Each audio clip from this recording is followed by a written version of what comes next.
அரசியலை விட்டு துறவறம் போக முடிவு. அண்ணாமலை அதிரடி திட்டம்.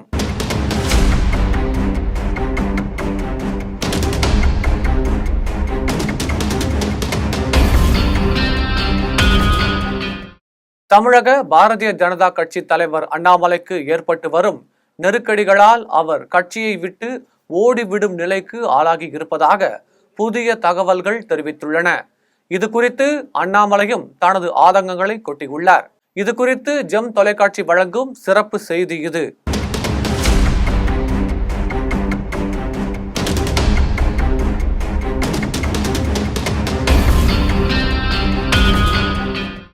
கர்நாடகாவில் காவல்துறை அதிகாரியாக இருந்த அண்ணாமலை தமிழகத்திற்கு பாஜக தலைவராக பதவியேற்று வந்த பிறகு அரசியலில் அதிரடி மாற்றங்கள் ஏற்பட்டன.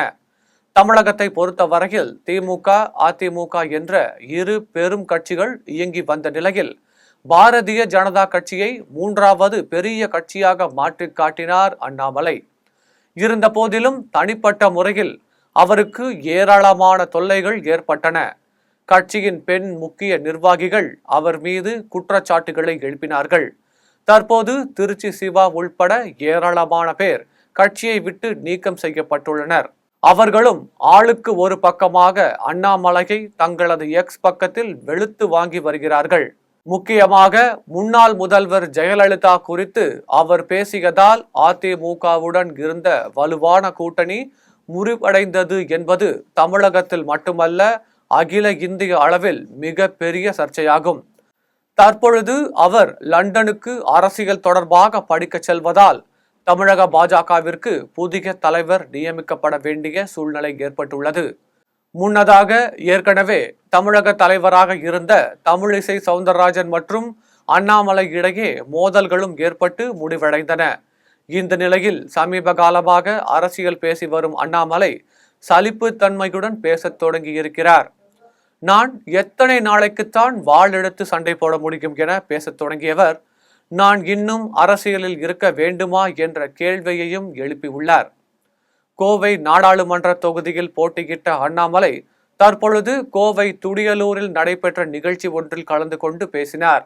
அவர் பேசும்போது பல நேரங்களில் நான் தனியாக அமர்ந்து யோசிப்பேன், நான் இந்த அரசியலில் இருக்க வேண்டுமா, இதற்கு என்ன அவசியம் வந்தது, எனக்கு இப்போது 40 வயதாகிவிட்டது, கடந்த 3 ஆண்டுகளாகத்தான் தலைவர் பதவியில் இருக்கிறேன், இதில் மிகவும் கஷ்டப்பட்டு தான் செயலாற்றி வருகிறேன், என்னால் எதற்கும் ரியாக்ஷன் செய்ய முடியவில்லை, அரசியலில் இருக்கணுமா வேண்டாமா என்ற எண்ணம் என் மனதில் எப்போதும் மேலோங்கி இருக்கிறது, ஒரு சாதாரண மனிதரைப் போல எதையும் பேச முடியவில்லை, எதையும் எடுத்தெறிந்தும் பேச முடியவில்லை, சராசரி மனிதர்களைப் போல இது சரி இது தவறு என்று எதையும் என்னால் கூற முடியவில்லை, நான் சரியான பாதையில் சென்று கொண்டிருந்தாலும் நம்மை தவறாக புரிந்து கொண்டு யாராவது ஏதாவது சொன்னால் கூட பொறுத்து கொள்ள வேண்டியது இருக்கிறது.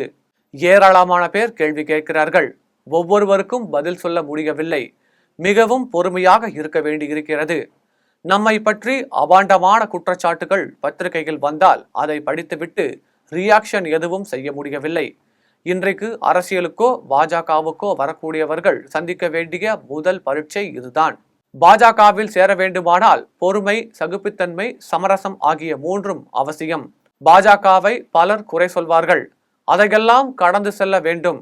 இன்னொரு புறம் பிரச்சனைகளை கையாள வேண்டும், எதிர்கட்சிகளை சமாளிக்க வேண்டும். மோடி அரசு எந்த சட்டத்தை கொண்டு வந்தாலும் அதை எதிர்கட்சிகள் எதிர்க்கத்தான் செய்கிறார்கள், இதையும் கடந்து போக வேண்டியிருக்கிறது என்று விரக்தியுடன் பேசியிருக்கிறார் அண்ணாமலை. தமிழக அரசியலில் மட்டுமல்ல, ஒட்டுமொத்த இந்திய அரசியலிலும் எந்த தலைவர்களும் தங்களது பதவி குறித்து இத்தனை வேதனையுடன் பேசியதில்லை. இந்த நிலையில் அண்ணாமலையின் பேச்சு பாரதிய ஜனதா கட்சி தொண்டர்களை மிகவும் சோர்வடைய செய்திருக்கிறது என்பது ஜெம் தொலைக்காட்சி தரும் சிறப்பு செய்தியாகும்.